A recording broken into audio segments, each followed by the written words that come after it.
Welcome to the Chief of Cybersecurity podcast, where we discuss relevant information surrounding protecting networks, devices, and data from unauthorized access or criminal use from hackers. Also, industry best practices and the cybersecurity workforce. Made possible by CMIS. Learn more at cmis.net. For a list of publications, visit DewayneHart.com. All right, Rich Casanova here in the GPS Atlanta studios. And on this episode of the Chief of Cybersecurity podcast, we have the chief himself in the studio, Dewayne Hart. He's the author of the Chief of Cybersecurity Mindset. He's a Forbes contributor.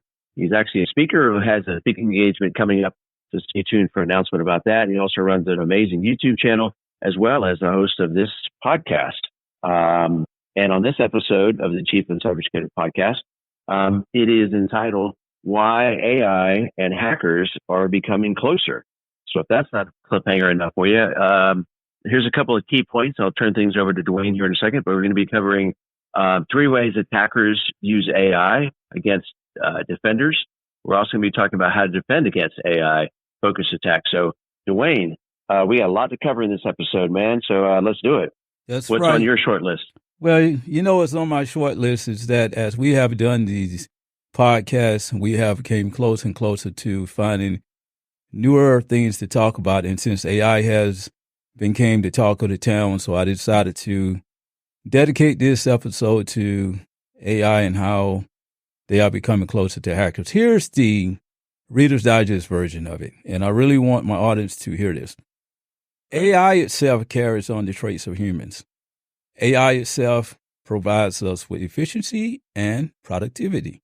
So if you think about the way that you can have a change in state in a system within a split second, within real time, imagine how hackers could use AI platforms to carry out their tactics. So if you think about the idea of how these enterprises are somewhat vulnerable now, and then you have hackers that likes to use AI platforms to carry out their tactics, it only raised the awareness of they are becoming closer.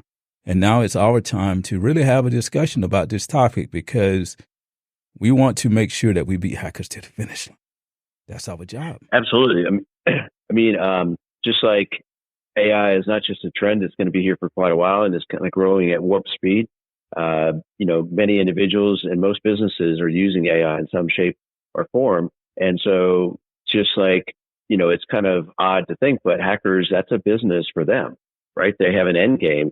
And if they can expedite things and make things run quicker, faster, then AI is now like replacing a lot of tools that were kind of antiquated in the toolbox, right? Yes. So if we think about the way that AI operates and think about AI as a weapon. See, that's the primary thing we need to be thinking about because a weapon is something that can be used to carry out tactics and to exploit something else. And, a common term we hear is weaponizing. And this is what hackers are doing because instead of hackers carrying out the tactics, they use AI platforms to carry out tactics because the AI platform is pretty much a hacker's weapon now. Right. Right. So it's a digital weapon to go carry out their tactics. So to carry out their tactics, then the platform has to carry on the traits of the hacker, and it has to understand what type of criminal activity that needs to be taken out. And there are some things such as malware, looking at your machine learning, looking at real-time analysis. And real-time analysis is stating that when a system is in a changing state, then you can identify that changing state and you can take action. If you think about a system that is very vulnerable and it has like so many vulnerabilities in that system, then an AI platform can identify those vulnerabilities. And also, too, it can identify the gateways or the threat vectors or the avenues it could take to infiltrate that system and to cause harm. Now, in a traditional format, hackers had to do some analysis, maybe to do some viewing into a platform, maybe of a week, and try to determine the footprint of the architect so that you could carry out those tactics. But now you have an AI platform that can determine the footprint within a split second. And this is where real-time analysis come to surface. And it's... Yeah, I mean, well, you mentioned weapons several times during this conversation, and you think about, the modernization, we're not using the muskets anymore, right? So, and weapons can be used to attack as well as defend, right? And so, that's, one of your major roles is helping businesses, individuals, companies, organizations defend themselves and be a step ahead of the attackers. And now, as we mentioned, this tool of artificial intelligence can be used as both, a weapon and a defending mechanism. So talk about inaccurate data, which is, can be poisoned by attackers. And we mentioned earlier in the week when we were discussing this, just you and I, about the premise of, everybody, not only is everybody using AI, but a lot of times we're kind of hitting a tipping point. Sometimes in just, everyday email conversations, sometimes you're not realizing if this is coming from a bot, artificial intelligence, or a human. And so this issue of inaccurate data, that's, significant if you're on the other side of the equation, right? Yes. It is the concept of feeding humans inaccurate information so that they can carry out tactics. Let's just imagine this. If you have person one and also you have a hacker, and a hacker goes to person one and feeds them inaccurate information, or maybe tell them that they're going to be fired from their job and that and that their job hates them. So that person goes back to that job and maybe do something that they should not be doing and carry out some type of criminal activity, right? So you just poison their brain cells is what you've done. Yep. Now, let's take that same concept and branch that over to IT systems and data models.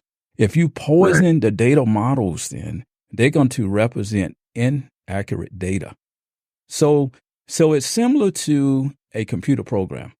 If I can poison that computer program, which is through machine learning, which is the back end of AI that actually does all the computational work that needs to get done.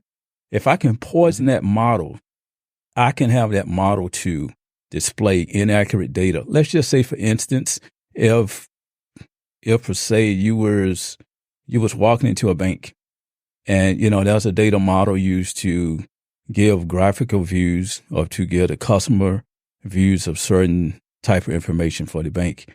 And what if I, as a hacker, can use an AI platform to actually poison that data model? And what the data model would show that the bank now is pretty much going to close within 15 minutes. And this is from the CEO. And you need to draw out as much money as possible from the bank now. So what do you have is a rush of people that are coming up into the line, just trying to get as much money as possible. But at the back end, there's the hacker over there waiting to gain access as well, too, because what you've done now is that you have caused so many transactions to occur. And as those transactions are occurring, there's the possibility that some criminal activity may not be known or may not be in the visibility of that software program. So what happens is you have access to the bank now. Because if the bank was not doing all of the transactions, then it's very easy to monitor all the transactions that occur and all the activities that occur. So if you think about the possibility of feeding humans inaccurate information and causing them to react in a certain way, which is a behavioral, which is more of a behavioral type of incident, I may call.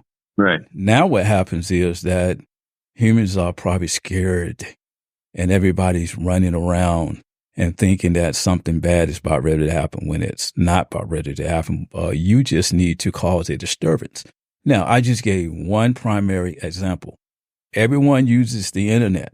If you think about when you log on to your favorite search engine and imagine a data model such as Chat GPT or something like that, which is infiltrated with wrong information. And you type information in such as, I need to go from Atlanta to Miami. And you type the information in, but the model gives you the wrong route to take. Right. Right. And so what happens is that you take the wrong route. And if someone knows your car, then they could steal your car. See, it's just little things such as information that is inaccurate that can cause a lot of issues. Right. Yeah, I remember the early days of GPS where there's the stories of people just following the GPS without using their human intelligence, and were driving into lakes and other obstacles because they were just blindly just following this GPS that wasn't as accurate as we have today. So we want to, we got a little bit remaining in this episode. We just want to circle back in a minute to talk about some of the solutions and, how businesses, can prevent, wearing the hacker's hat, the mindset and so forth. Before we do that, again, just remind our listeners, Rich Casanova here in our GPS Global Podcast Studios in Atlanta with a conversation with Dewayne Hart, the author of the Cybersecurity Mindset and obviously host of this podcast. So Dewayne, and also, by the way, all this content and more it can be found at DewayneHart.com. So, information about his book, his YouTube channel, this podcast, also references to Forbes articles, all can be found at DewayneHart.com. And speaking of Forbes articles, you've written a couple of articles on this topic, as well as we should, reference on this topic some of the chapters in your book. For example, specifically chapter 6 and 17. 17 in particular, talking about, modernizing a workforce.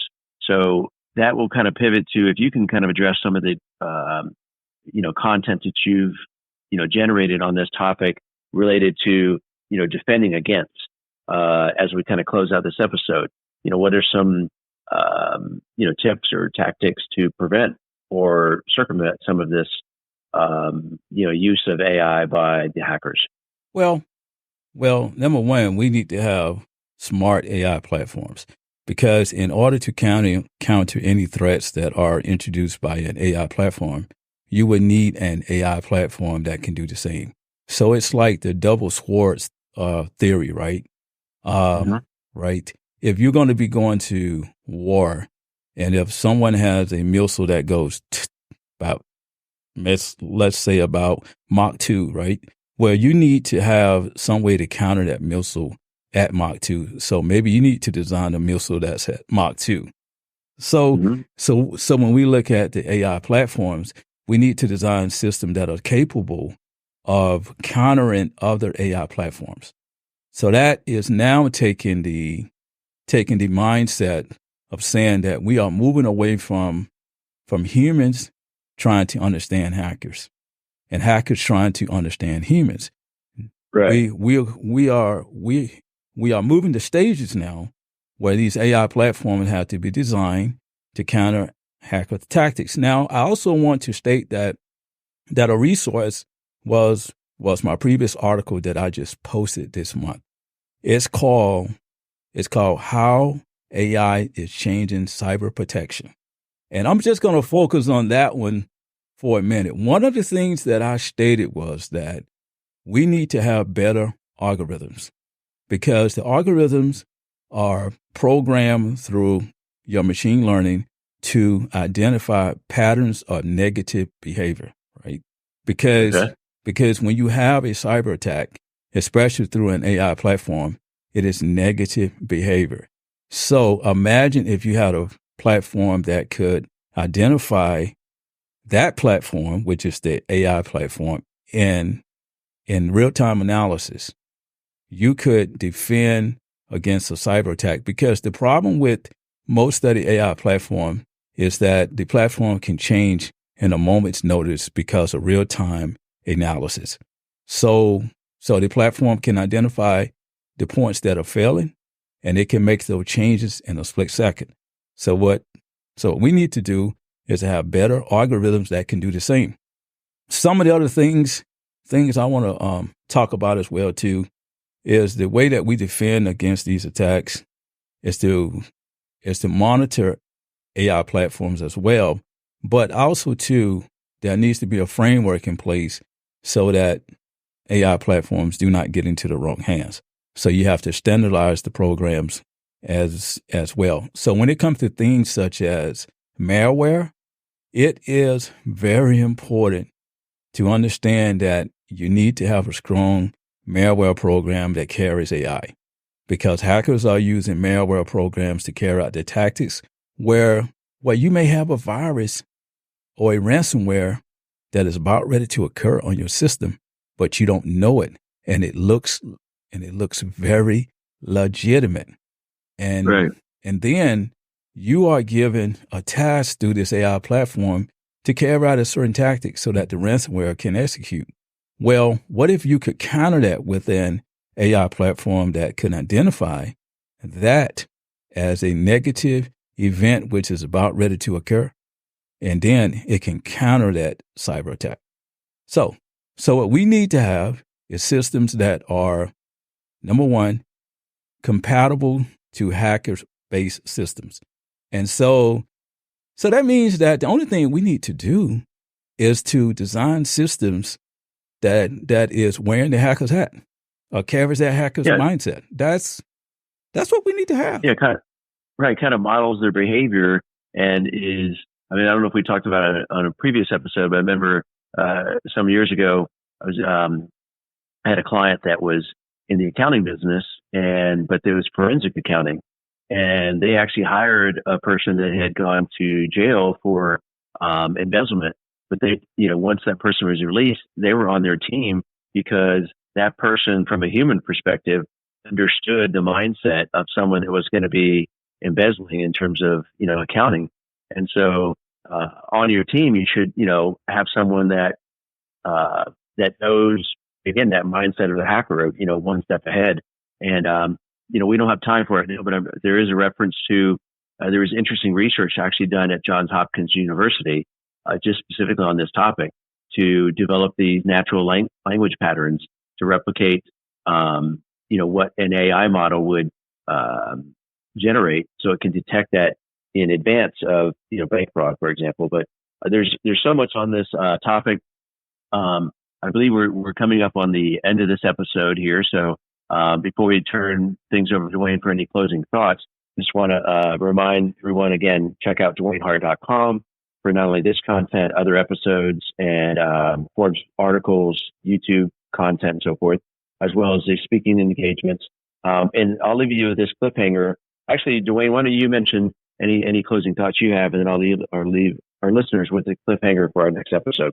Well, I'm going to tell the listeners, keep in mind that hackers use AI platform as a weapon, and it's called weaponization. Weaponization is to use a tool or a software program to carry out negative tactics or negative events, and AI platforms are pretty much based on behavioral patterns, okay? And just remember that AI platforms also carry the traits of humans. So as we design these platforms, we have to always think in terms of how humans think, but all of this is going to carry you over to the cybersecurity mindset. So if you have a very strong cybersecurity mindset and you understand growth, you understand the situation awareness, and also chapter 19, which is talk about the hacker's mindset, we are pretty much going to do well. And I want to see everyone in June at the speaker conference up in Wilmington, North Carolina, because I'm going to be talking about how to become a cybersecurity pro. It's called Technology, Security, and Forensic Event. All right. Well, you heard the invite from the chief himself. So if you're in that part of the U.S., definitely check that out. We want to thank our listeners again for listening to this episode of the Chief of Cybersecurity podcast. On behalf of Dewayne Hart, Rich Casanova here, signing off. And before we do that, again, stay tuned for our next episode. We're going to be unveiling the dark side of AI. I think that's where we're going to insert this interesting music. But again, we'll see you on the other side, and stay tuned. That's right. Stay tuned. You've been listening to the Chief of Cybersecurity podcast, where we hope you've gained knowledge to improve your cybersecurity mindset. Visit DewayneHart.com to learn more about publications, show notes, and more information on cybersecurity.